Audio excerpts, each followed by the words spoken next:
എനിക്കറിയാം. മറ്റു ഭാഷാ ചിത്രങ്ങളിൽ വ്യത്യസ്ത വേഷങ്ങളുമായി സജീവമായി അഭിനയം തുടരുന്ന കാലത്ത് മലയാളത്തിൽ അത്ര ശ്രദ്ധ വച്ചിരുന്നില്ല ഈ നടി. പക്ഷേ ഒരിടവേളയ്ക്ക് ശേഷം മലയാളത്തിൽ മടങ്ങിയെത്തിയപ്പോൾ കാമ്പും കരുത്തുമുള്ള കുറേ കഥാപാത്രങ്ങൾക്ക് ജീവൻ നൽകാൻ ഇവർക്ക് കഴിഞ്ഞു.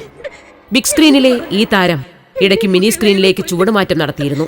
അവിടെയും അഭിനേത്രിക്ക് പത്തരമാറ്റിന്റെ തിളക്കം തന്നെയായിരുന്നു. മലയാളത്തിൽ ഒരു 6-7 പടം ഹീറോയിനായിട്ട് ചെയ്തു. പിന്നെ തമിഴിൽ പോയി ഒരു 10-15 പടം ഹീറോയിനായിട്ട് ചെയ്തു. കന്നഡത്തിൽ ഒരു 20 പടം ചെയ്തു. തെലുഗുവിൽ ഒരു 5 പടം ചെയ്തു. ഹിന്ദിയിൽ ഒരു 5 പടം ചെയ്തു. അപ്പോഴത്തേക്കും ഏതാണ്ട് ഒരു ശരിക്കും പറഞ്ഞ ഒരു ഹീറോയിൻ്റെ സമയം കഴിഞ്ഞു. ഒരു 8 വർഷം ഹീറോയിനായിട്ട് തന്നെ ചെയ്തു. പിന്നെ വരുന്ന എല്ലാം 14-15 വയസ്സുള്ള പിള്ളേരാണ്. അപ്പം ഞാൻ അവിടെ വന്നിട്ടില്ല, ഞാൻ ഹീറോയിനെ ചെയ്യത്തുള്ളൂ എന്ന് വാശി പിടിക്കുന്നതിൽ ഒരു അർത്ഥവുമില്ല, അതൊരു മണ്ടത്തരമായി മാറും.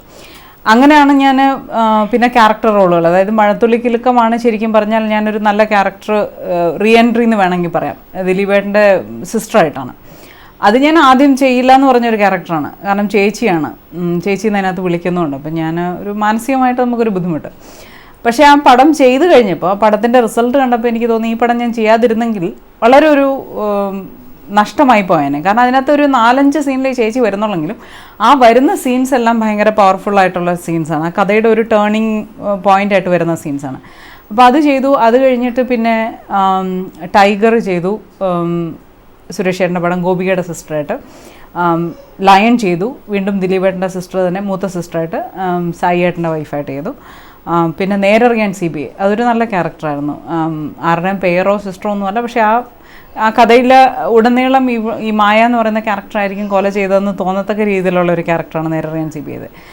ഇതിനെല്ലാം കാരണമായത് ആക്ച്വലി പറഞ്ഞാൽ ഞാൻ ഒരുപാട് തമിഴിലൊക്കെ ചെയ്ത ഒരു ഗ്യാപ്പിന് ശേഷമാണ് അവിചാരിതം എന്ന് പറയുന്ന ഒരു സീരിയൽ ചെയ്യുന്നത്.